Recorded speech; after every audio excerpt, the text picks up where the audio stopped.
அனைவருக்கும் வணக்கம். 8ஆம் வகுப்பு சமூக அறிவியல் புத்தகம் அலகு 6 இந்தியாவில் தொழிலகங்களின் வளர்ச்சி. இந்த பாடத்திலிருந்து லைன் பை லைன் கொஸ்டின் நம்ம பார்க்க போறோங்க. மொத்தம் பார்த்தீங்கன்னா 45 வினாக்கள் தான் இருக்கு. ஒவ்வொரு வரியையும் ஒரு கேள்வியா மாத்தி கொண்டு வந்திருக்கேன். நீங்க டிஎன்பிஎஸ்சி, டெட்டு, என்எம்எஸ் எல்லா எக்ஸாமுக்கு படிக்கிற மாரி இருந்தாலும் நம்முடைய வீடியோவ பார்த்தாவே போதும். எல்லாமே டீட்டெயிலா உங்க மனசுல பதிஞ்சிரும். குறிப்பா லைன் பை லைனா கொண்டு வந்திருக்கிறதுனால, புத்தகத்த படிக்காத நண்பர்கள் கூட நம்முடைய வீடியோவ பார்த்தாவே போதும். சரிங்களா? அந்த அளவுக்கு சிம்பிளா, நீட்டா மனசுல பதியிற மாரி கொண்டு வந்திருக்கேன். ஸோ வீடியோவ முழுமையா பார்த்து யூஸ் பண்ணிக்கோங்க. சரி, ஓகே. நம்ம இன்றைய வீடியோக்குள்ள போலாங்க. ஃபர்ஸ்ட் வினா பாருங்க. பருத்தி உற்பத்தியின் பிறப்பிடம் இந்தியா என்றும், அது உண்மையான வரலாற்று காலத்திற்கு முன்பே செழித்தோங்கி இருந்தது என்றும் குறிப்பிட்டவர் யார்? பருத்தி உற்பத்தியின் பிறப்பிடம் இந்தியா. உண்மையான வரலாற்று காலத்திற்கு முன்பே இந்தியாவுல பருத்தி உற்பத்தி என்பது செழித்தோங்கி இருந்தது என்ற கருத்தை குறிப்பிட்டவர் யார்? இதுக்கான பதில் எட்வர்டு பெயின்ஸ். எட்வர்டு பெயின்ஸ் அப்படிங்கிறவங்க தான் இத சொல்லியிருக்காங்க. அடுத்த வினா பாருங்க. முகலாய பேரரசர் ஷாஜகான் ஆட்சியின் போது இந்தியாவிற்கு வந்து, இந்தியாவில் நம்ப முடியாத எண்ணிக்கையில் பொருள்கள் உற்பத்தி செய்யப்பட்டதைக் கண்டு வியப்படைந்தவர் யார்? ஷாஜகானுடைய ஆட்சி காலத்துக்கு இந்தியாவுல வந்திருக்காங்க. இந்தியாவுல நம்ப முடியாத அளவுக்கு நிறைய பொருட்கள உற்பத்தி பண்ணியிருக்காங்க. அத பார்த்து அவர் வியப்படைந்திருக்காரு. யாரு அப்படின்னு கேட்குறாங்க. இதுக்கான பதில் பெர்னியர். பெர்னியர் தான் ஷாஜகான் காலத்துல வந்திருக்காங்க. யாரு அப்படின்னு கூட கேட்கலாம். பெர்னியர் தான் வந்திருக்காங்க. அடுத்த வினா பாருங்க. இந்தியாவில் உள்ள மயிலாசனம், பட்டு, தங்கத்தினாலான தரை விரிப்புகள், சிறிய அளவிலான சிற்ப வேலைப்பாடுகளைக் கண்டு வியப்படைந்தவர் யார்? இந்தியாவுக்கு வந்து இந்தியாவுல இருந்த மயிலாசனம், பட்டு, தங்கத்தால செய்யப்பட்ட தரை விரிப்புகள். நல்லா கவனிங்க. தங்கத்தாலேயே தரை விரிப்புகள் பண்ணியிருக்காங்க. சிறிய அளவிலான சிற்ப வேலைப்பாடுகள். இது எல்லாத்தையும் பார்த்து வியந்தவர் யாருன்னு கேட்டிருக்காங்க. தவர்னியர் அப்படிங்கிறவர் தான் வியப்படைந்திருக்காரு. இவரு பிரெஞ்சு நாட்டை சார்ந்த ஒரு பயணி. பிரெஞ்சு நாட்டை சார்ந்த பயணி. இவர் தான் வியப்படைந்திருக்காரு. ஸோ நல்லா பாருங்க. அதாவது பருத்திய பத்தி சொன்னது யாருன்னா எட்வர்டு பெயின்ஸ். ஷாஜகான் ஆட்சி காலத்துல இந்தியாவுக்கு வந்தவர் பெர்னியர். இந்தியாவுடைய மயிலாசனம், பட்டு, தங்கத்தால் செய்யப்பட்ட தரை விரிப்பு, சிறிய அளவிலான சிற்ப வேலைப்பாடு இத பார்த்து வியப்படைந்தவர் தவர்னியர். ஸோ யாருன்னு பார்த்துக்கோங்க. சரிங்களா? அடுத்த வினா பாருங்க. பழங்கால இந்தியாவில் மணி தயாரிக்க பயன்படும் உலோகமான வெண்கலத்திற்கு பெயர் பெற்ற முக்கிய மையம் எது? வெண்கலத்த எங்கு அதிகமாக உற்பத்தி பண்ணாங்க அப்படின்னு கேட்குறாங்க.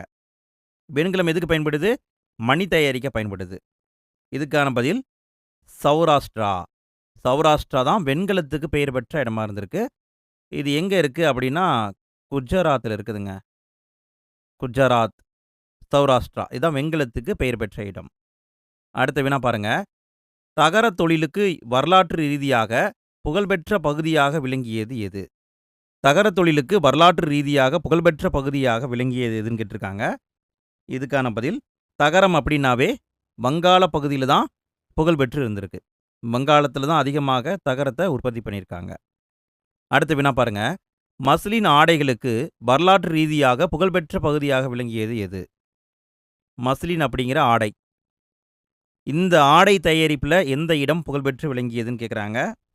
இதுக்கான பதில் டாக்கா என்பது தான் கரெக்டு. மஸ்லின் ஆடைனா டாக்கா. ஸோ நல்லா கவனிங்க. இங்கே என்ன கொடுத்துருக்காங்க? வெண்கலம் அப்படின்னா குஜராத்து, தகர தொழில்னா வங்காளம், மஸ்லின் ஆடைனா டாக்கா. அடுத்த வினா பாருங்க. கிமு 2000 ஆண்டுகள் பழமையான எகிப்திய கல்லறைகளில் உள்ள மம்மிக்கள் எந்த நாட்டின் மிகச்சிறந்த மஸ்லின் ஆடைகளை கொண்டு சுற்றப்பட்டிருந்தது கண்டுபிடிக்கப்பட்டுள்ளது? எகிப்திய கல்லறை இருக்கு பார்த்தீங்களா? அதில் என்ன வச்சிருப்பாங்க? மம்மிக்களை வச்சிருப்பாங்க. இந்த மம்மிக்கள் 2000 ஆண்டுகள் பழமையானது. அந்த மம்மிக்களை என்ன பண்ணியிருக்காங்கன்னா மஸ்லின் ஆடையை வச்சு சுற்றி வச்சிருக்காங்க. அந்த மஸ்லின் ஆடை எங்க தயாரிக்கப்பட்டிருக்குன்னா இந்தியாவுல தயாரிக்கப்பட்டிருக்கு. இந்தியாவுல தயாரிச்சத வச்சு தான் மம்மிக்களை சுற்றி வச்சிருக்காங்க. அப்ப நாகரிகம் பாருங்க. நாம அவங்களுக்கு இணையான பழமையான நாகரிகம் என்பது நமக்கு தெரியுது. அடுத்த வினா பாருங்க. ஆங்கிலேயர்கள் இந்தியாவின் வளங்களை சுரண்டுவதும், இந்தியாவின் செல்வங்களை பிரிட்டனுக்கு கொண்டு செல்வதுமே இந்திய மக்களின் வறுமைக்கு காரணம் என்பதை முதலில் கூறியவர் யார்? இதை சுருக்கமா செல்வ சுரண்டல் கோட்பாட்டை கூறியவர் யாருன்னு கேட்பாங்க.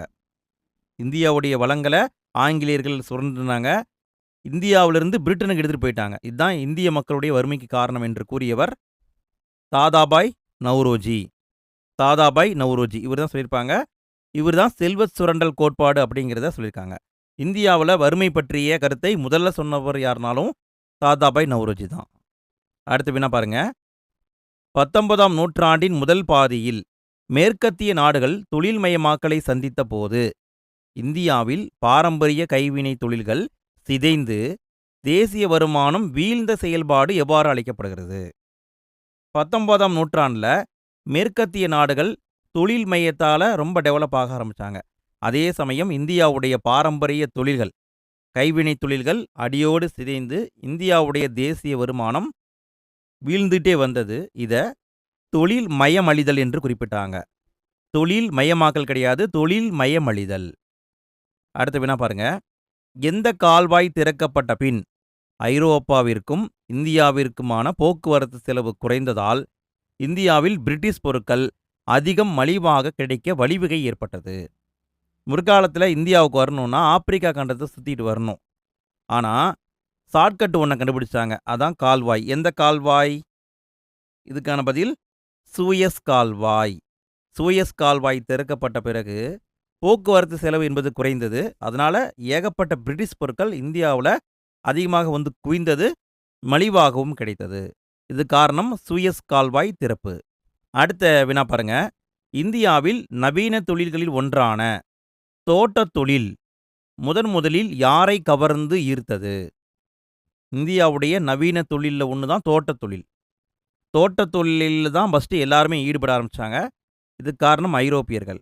ஐரோப்பியர்கள் இந்தியாவுக்கு வர காரணமே இந்தியாவில் இருக்கிற விவசாய பொருட்களை வாங்கிறதுக்காக தான். குறிப்பாக தோட்டத் தொழில் தான் முதல்ல ஐரோப்பியர்களை கவர்ந்துருக்கு. அடுத்த வினா பாருங்க. இந்தியாவின் மிக பழமையான தோட்டத் தொழில்களில் ஒன்றான அஸ்ஸாம் தேயிலை நிறுவனம் நிறுவப்பட்ட ஆண்டு எது? இது முக்கியமான கேள்விங்க. அஸ்ஸாம் தேயிலை நிறுவனம் நிறுவப்பட்ட ஆண்டு எது? 1839. பிரிட்டிஷ்காரன் காலத்திலே உருவாக்கியிருக்காங்க பாருங்க. 1839லேயே உருவாக்கப்பட்டிருக்கு அஸ்ஸாம் தேயிலை நிறுவனம். அடுத்த வினா பாருங்க. இந்தியாவில் ஒருங்கமைக்கப்பட்ட வடிவிலான நவீன தொழில்துறை பிரிவு எதன் மூலம் உருவானது? இந்தியாவில் ஒருங்கமைக்கப்பட்ட நவீன தொழில்துறை பிரிவு எதன் மூலமாக உருவாச்சுன்னு கேட்குறாங்க. இந்தியாவில் பருத்தி தொழிற்சாலையை கொண்டு வந்தாங்க. பருத்தி தொழிற்சாலையை எப்போ அறிமுகப்படுத்தினாங்களோ அப்போ இருந்து தான் ஒருங்கமைக்கப்பட்ட நவீன தொழில் பிரிவு என்பது உருவாச்சு. இதுக்கான பதில் பருத்தி தொழிற்சாலை என்பது தான் சரி. அடுத்த வினா பாருங்க. பம்பாயில் பருத்தி நூற்பு ஆலை எந்த ஆண்டு தொடங்கப்பட்டது? முதல்ல பருத்தி நூற்பு ஆலை என்பது பம்பாயில் தான் உருவாக்கப்பட்டது. 1854 உருவாக்கியிருக்காங்க.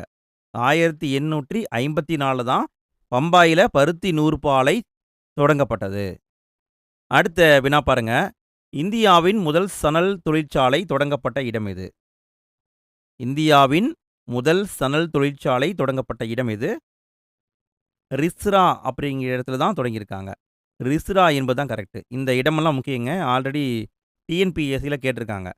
எந்த இடத்துல எதை தயாரித்தாங்க, எது உருவாக்கப்பட்டது அப்படின்னு கேட்டிருக்காங்க. முதல் சணல் தொழிற்சாலை என்பது ரிஸ்ரா அப்படிங்கிற இடத்துல தான் தொடங்கப்பட்டிருக்கு. அடுத்த வினா பாருங்க. கல்கத்தாவிற்கு அருகில் ஹீக்லி ஆற்றங்கரையில் உள்ள ரிஸ்ரா என்ற இடத்தில் இந்தியாவின் முதல் சணல் தொழிற்சாலை எந்த ஆண்டு தொடங்கப்பட்டது? முதல் சணல் தொழிற்சாலை என்பது ரிஸ்ராவில் ஓப்பன் பண்ணப்பட்டது. அது எந்த ஆற்றங்கரையில் இருக்குது? ஹீக்லி ஆற்றங்கரையில் இருக்குது, கல்கத்தாவில் இருக்குது. அது எந்த ஆண்டு தொடங்கப்பட்டது அப்படின்னு கேட்குறாங்க. 1855 தான் தொடங்கப்பட்டது. 1855. அடுத்த வினா பாருங்க. 1870ஆம் ஆண்டு இந்தியாவின் முதல் காகித ஆலை எங்கு தொடங்கப்பட்டது? இது பார்த்தீங்கன்னா காகித ஆலைங்க. இந்தியாவின் முதல் காகித ஆலை 1870 தான் தொடங்கப்பட்டது.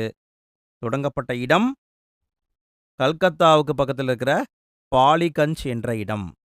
கல்கத்தாவுக்கு அருகில் உள்ள பாலிகஞ்ச் என்ற இடத்துல தான் முதல் காகித ஆலை தொடங்கப்பட்டது. அடுத்த வினா பாருங்க. கம்பளி மற்றும் தோல் தொழிற்சாலைகளுக்கு முக்கியத்துவம் பெற்ற இடம் எது? கம்பளி தயாரிக்கிறது, தோல் தொழிற்சாலை எங்கெல்லாம் உருவாக்கப்பட்டதுன்னு கேட்குறாங்க. உத்தரப்பிரதேசல இருக்கிற கான்பூர்.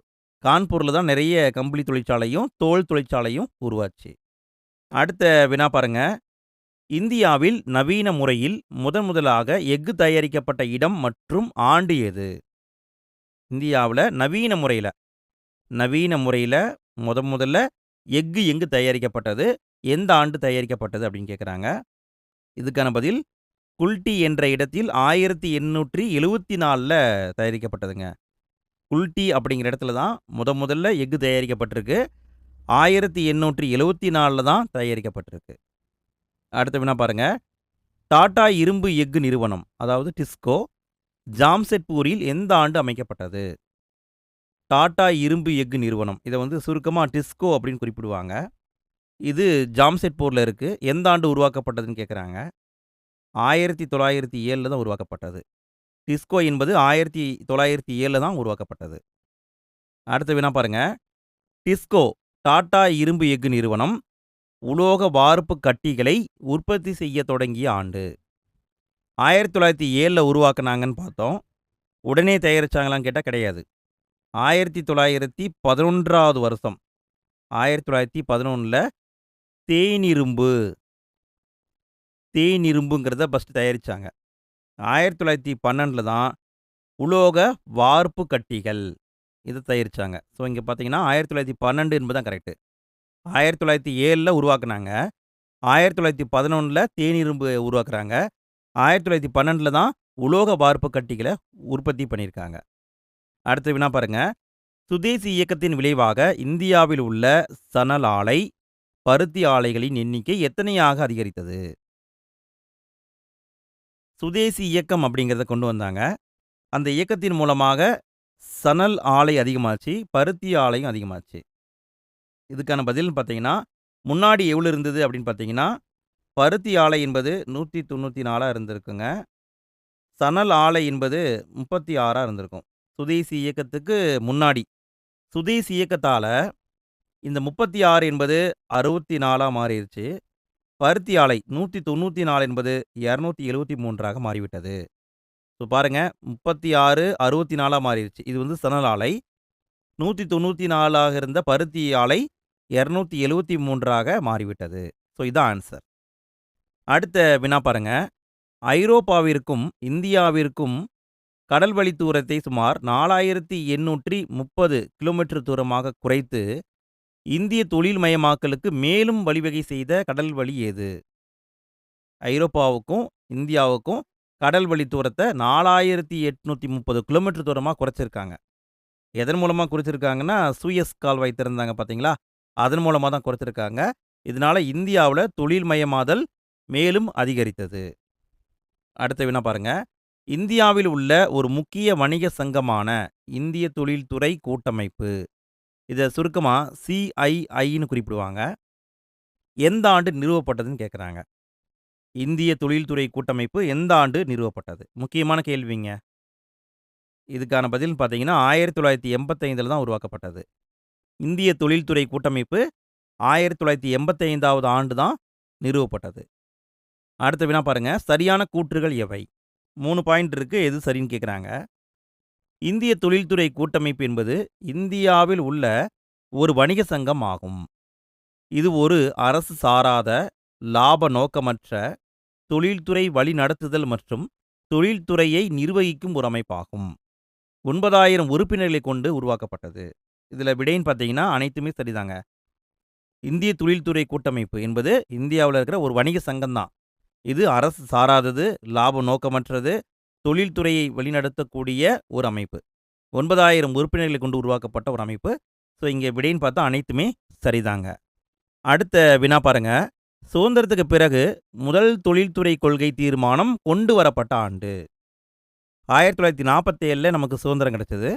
சுதந்திரத்துக்கு பின்னாடி முதல் தொழில்துறை கொள்கை தீர்மானம் எந்த ஆண்டு கொண்டு வரப்பட்டதுன்னு கேட்குறாங்க. 1948ல் தான் கொண்டு வரப்பட்டது. 1948ல் தான் முதல் தொழில்துறை கொள்கை தீர்மானத்தை கொண்டு வந்திருக்காங்க. அடுத்த வினா பாருங்க. சரியான கூற்றுகள் எவை? கூற்று: 1948ஆம் ஆண்டு தொழில்துறை கொள்கை தீர்மானத்தினால் அரசாங்கம் தொழில்துறையில் நேரடியான பங்களிப்பினை வெளிப்படுத்துகிறது. காரணம், இந்த தீர்மானம் தொழில்துறை வளர்ச்சியில் ஒரு தொழில் முனைவோராகவும் அதிகார மையமாகவும் அரசின் பங்கை வரையறுத்தது. 1948ல் கொண்டு வந்தாங்க இல்லைங்களா? தொழில்துறை வளர்ச்சியில அரசாங்கம் ஒரு தொழில் முனைவோராகவும் இருக்கு, அதிகார மையமாகவும் இருக்கு. ஸோ இங்க பார்த்தீங்கன்னா கூற்று காரணம் இரண்டுமே சரிதாங்க. இரண்டுமே சரிதான். அடுத்த வினா பாருங்க. 1956ஆம் ஆண்டு தொழில்துறை கொள்கை தீர்மானத்தின்படி இந்திய தொழில்துறையானது எத்தனை அட்டவணைகளாக வகைப்படுத்தப்பட்டது? 1956ல் தொழில்துறை கொள்கை என்பதை திரும்பவும் கொண்டு வந்தாங்க. ஃபர்ஸ்ட் 48, அடுத்து 56. 56 அந்த தொழில் கொள்கையின்படி இந்திய தொழில்துறைய 3 அட்டவணையா பிரிச்சாங்க. அட்டவணை 1, அட்டவணை 2, அட்டவணை 3. 3 அட்டவணையா பிரிச்சாங்க. இதுல பார்த்தீங்கன்னா, அட்டவணை 1 அப்படிங்கிறது பார்த்தீங்கன்னா, அரசு மட்டும் நிர்வகிக்கக்கூடிய தொழில்கள். அதாவது அந்த தொழில் மட்டும் அரசுகிட்ட தான் இருக்கும். வேற யார்ட்டயும் இருக்காது. 2வது அட்டவணை பார்த்தீங்கன்னா, அரசும் தனியார் துறையும் சேர்ந்து நடத்தக்கூடிய தொழில்கள். 3வது அட்டவணை பார்த்தீங்கன்னா, தனியார் துறைக்கு மட்டும் ஒதுக்கப்பட்ட தொழில்கள். ஸோ 3 அட்டவணையா பிரிச்சிருக்காங்க. எப்பன்னு பார்த்தீங்கன்னா, 1956ல் தான் பிரிச்சிருக்காங்க. அடுத்த வினா பாருங்க. 1956 தொழில்துறை கொள்கையின்படி அட்டவணை 1ன் கீழ் வராதது எதுன்னு கேட்குறாங்க. அட்டவணை 1ல என்ன வரும்னு பார்த்தோம். அட்டவணை 1ல அரசால் நடத்தக்கூடிய தொழில்கள்னு பார்த்தோம். அணுசக்தி என்பது அரசால் நடத்தக்கூடியது. மின்னணு அரசுடைய கட்டுப்பாட்டில் தான் இருக்கு. இரும்பு மற்றும் எஃகும் அரசுடைய கட்டுப்பாட்டில் தான் இருக்கு. இயந்திர கருவிகள் கிடையாது. இது பார்த்தீங்கன்னா, அட்டவணை 2ல வரும். இயந்திர கருவிகள் அட்டவணை 2ல வைக்கப்பட்டுள்ளது. ஸோ இதான் விடை. அப்ப பாருங்க, அட்டவணை 1ல என்னென்ன இருக்கு? அணுசக்தி, மின்னணு, இரும்பு மற்றும் எஃகு இருக்கு. அடுத்த வினா பாருங்க. 1956 தொழில்துறை கொள்கையின்படி அட்டவணை 2ன் கீழ் வருபவை எவை? அட்டவணை 2ல என்ன வச்சிருக்காங்கன்னு கேட்குறாங்க. அட்டவணை 2ல என்ன இருக்குன்னு பார்த்தோம். அரசும் தனியார் துறையும் 2 துறையும் சேர்ந்தும் நடத்தக்கூடியது தான் இருக்குன்னு பார்த்தோம். இதுக்கான பதில்னு பார்த்தீங்கன்னா, இங்க இருக்கிற அனைத்துமே அட்டவணை 2ல தான் வரும். சாலைகள் மற்றும் கப்பல் போக்குவரத்து, இயந்திர கருவிகள், அலுமினியம், இரும்பு கலவை மற்றும் குறிப்பிட்ட வகையான சுரங்கங்கள், நெகிழி மற்றும் உரங்கள் உள்ளிட்ட ரசாயனங்கள். இந்த அனைத்துமே அட்டவணை 2ல வரும். இதுல குறிப்பா பார்த்தீங்கன்னா, அரசாங்கமும் தனியார் துறையும் 2 பேரும் சேர்ந்து தான் இந்த தொழில்களை நடத்துவாங்க. அடுத்த வினா பாருங்க. எதன் அடிப்படையில் பொதுத்துறை, தனியார் துறை மற்றும் கூட்டுறவுத்துறை என தொழிலகங்களை வகைப்படுத்தலாம்? இந்தியாவில் இருக்கிற தொழிலகங்களை 3ஆ வகைப்படுத்தலாம். பொதுத்துறை 1, தனியார் துறை 2, கூட்டுறவுத்துறை 3.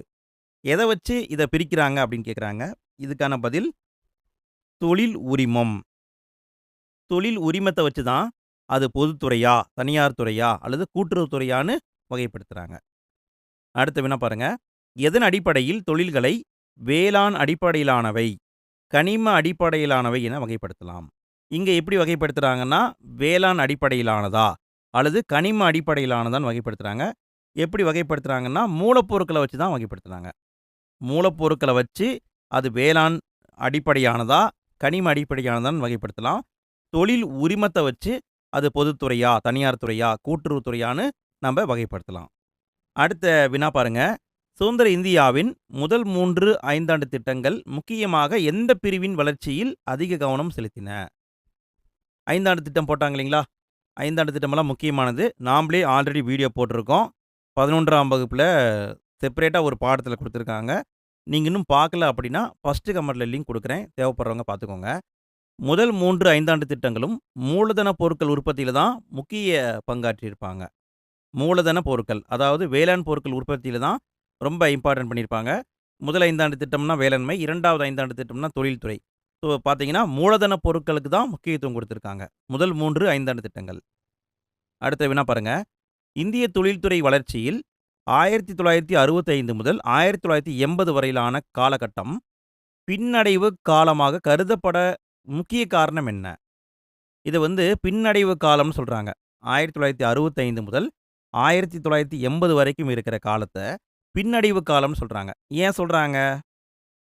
இதுக்கான பதில், கிராமப்புற பொருளாதாரத்தின் முதுகெலும்பான நுகர்பொருள் உற்பத்தி துறை புறக்கணிக்கப்பட்டது. ஃபர்ஸ்ட்டு வந்து வேளாண்மைக்கு முக்கியத்துவம் குடுத்தாங்க. ஆனா போக போக என்ன பண்ணிட்டாங்கன்னா, தொழில்துறையை நோக்கி நகர ஆரம்பிச்சுட்டாங்க. அதனால தான் இது வந்து பின்னடைவு காலம் என்று கருதப்படுது. அடுத்த வினா பாருங்க. இந்திய பொருளாதாரத்தில் 4வது நிலை தொழிலாக, அதாவது 4ஆம் தொழில்துறையாக உருவெடுத்துள்ளது எது? இந்திய பொருளாதாரத்தில மொத்தம் 3 தொழில்துறை இருக்கு. 4வது தொழில்துறை எதுன்னு கேட்குறாங்க. இதுக்கான பதில் தகவல் தொழில்நுட்பம். தகவல் தொழில்நுட்பம் என்பது 4ஆம் தொழில்துறையாக உருவெடுத்திருக்கு. அடுத்த வினா பாருங்க. சுதந்திரத்துக்கு பின் மேற்கொள்ளப்பட்ட பல்வேறு உள்கட்டமைப்பு முயற்சியால் மின்சார உற்பத்தியில் ஆசிய நாடுகளில் இந்தியா எத்தனையாவது பெரிய நாடாக உருவெடுத்துள்ளது? அதாவது பார்த்தீங்கன்னா, சுதந்திரத்துக்கு பின்னாடி நம்ம நெறைய டெவலப்மெண்ட் பண்ணனோம். மின்சார உற்பத்தியில ஆசியாவிலேயே 3வது பெரிய உற்பத்தியாளராக இப்ப நம்ம மாறியிருக்கோம். மின்சார உற்பத்தியில ஆசியாவில் இந்தியா 3வது இடம். அடுத்து நம்ம பார்க்க போறது மதிப்பீட்டு வினாக்கள். அதாவது பார்த்தீங்கன்னா, புக் பேக் கொஸ்டின் இருக்கு பார்த்தீங்களா? அத வந்து பார்க்க போறோம். ஃப்ரெண்ட்ஸ், இன்னும் வீடியோவுக்கு லைக் போடாத நண்பர்கள், வீடியோ புடிச்சிருந்தா லைக் போடுங்க. வீடியோ பற்றிய கருத்துக்களையும் கமெண்ட்ல பதிவு பண்ணுங்க. இதே மாதிரி மற்ற பாடத்துக்கும் நம்ம வீடியோ போட்டுருக்கோம். அத நீங்க இன்னும் பார்க்கலைன்னா ஃபர்ஸ்ட் கமெண்ட்ல லிங்க்கா குடுக்குறேன். கிளிக் பண்ணி பாருங்க. சரி, நம்ம கேள்விகள பார்க்கலாம். ஃபர்ஸ்ட் பார்க்க போறது சரியான விடையை தேர்ந்தெடுக்கவும். கேள்விய பாருங்க. பின் வருவனவற்றில் மக்களின் எந்த செயல்பாடுகள் கைவினைகள் சாராதவை? அதாவது கைவினைகள் சாராத செயல்பாடு எதுன்னு கேட்குறாங்க. கல்லிலிருந்து சிலையை செதுக்குதல் மக்களுடைய கைத்திறன் தான். அவங்க கையால செய்யக்கூடிய வேலை. கண்ணாடி வளையல்கள் உருவாக்குதல், இதுவும் கரெக்ட்டு. பட்டு சேலை நெய்தல், இதுவும் கரெக்ட்டு. இரும்பை உருக்குதல் என்பது சாதாரண மக்கள் செய்யக்கூடிய வேலை கிடையாது. பெரிய பெரிய தொழில் நிறுவனத்தில தான் பண்ணுவாங்க. ஸோ இதுதான் ஆன்சர். அடுத்த வினா பாருங்க. எந்த தொழில் இந்தியாவின் பழமையான தொழிலாகும்? எந்த தொழில் பாருங்க? இந்தியாவுடைய பழமையான தொழில் எதுங்க? நெசவு என்பதுதான் கரெக்ட்டு. நெசவு என்பதுதான் இந்தியாவின் பழமையான தொழிலாகும். அடுத்த வினா பாருங்க. கம்பளி மற்றும் தோல் தொழிற்சாலைகள் காணப்படும் முக்கிய இடம் எது? கம்பளி மற்றும் தோல் தொழிற்சாலைகள் முக்கியமாக காணப்படும் இடம் கான்பூர். கான்பூர் எங்க இருக்கு? உத்தரப்பிரதேசல இருக்கு. அடுத்த வினா பாருங்க. இந்தியாவின் முதல் 3 ஐந்தாண்டு திட்டங்களின் முக்கிய நோக்கமாக இருந்தது என்ன? இந்தியாவின் முதல் 3 ஐந்தாண்டு திட்டங்களின் முக்கிய நோக்கமாக இருந்தது என்ன? இதுக்கான பதில் வலுவான தொழில்துறை தளத்தை உருவாக்குதல். வலுவான தொழில்துறை தளத்தை உருவாக்குதல். அடுத்த வினா பாருங்க. இந்தியாவில் தொழில் மையம் அழிதலுக்கு காரணம் அல்லாதது எது? காரணம் எதுன்னு கேட்கல. காரணம் இல்லாதது எதுன்னு கேட்குறாங்க. இதுக்கான பதில் இந்தியாவின் தொழில்துறை கொள்கை. இந்த கொள்கை மூலமாக தொழில் மையம் வந்து அதிகமாகும், அழியாது. ஸோ இதுதான் ஆன்சர். அடுத்த வினா பாருங்க. பொறுத்துக. சரியா பொருத்தணுங்க. விடைய பார்க்கலாங்களா? தவர்னியர் யாருங்க? பிரெஞ்சு நாட்டு பயணி. டாக்கா எதுக்கு பெயர் பெற்றது? மஸ்லின் துணிக்கு பெயர் பெற்றது. தாதாபாய் நௌரோஜி யாருங்க? செல்வச் சுரண்டல் கோட்பாட்டை சொன்னவர். பாலிகஞ்ச் என்பது முதல் காகித ஆலை. ஸ்மித் யாருன்னு பார்த்தீங்கன்னா கை வினியர். அடுத்த வினா பாருங்க. சரியா தவறா என குறிப்பிடுக. சரியா தவறா எதுன்னு கேட்டிருக்காங்க. இந்தியா பருத்தி மற்றும் பட்டு துணிகளுக்கு புகழ் வாய்ந்தது. சரியான்னு கேட்டால் சரி. அதாவது எகிப்தியர் காலத்திலேயே நம்ம ஃபேமஸாக இருந்திருக்கோம். அடுத்த பாயிண்ட் பாருங்க. இந்தியாவில் ஆங்கிலேயர்களால் ரயில்வே அறிமுகப்படுத்தப்பட்டது. இதுவும் சரிதான். ரயில்வேவை ஃபஸ்ட்டு கொண்டு வந்தவங்க ஆங்கிலேயர்கள் தான். அடுத்த வினா பாருங்க.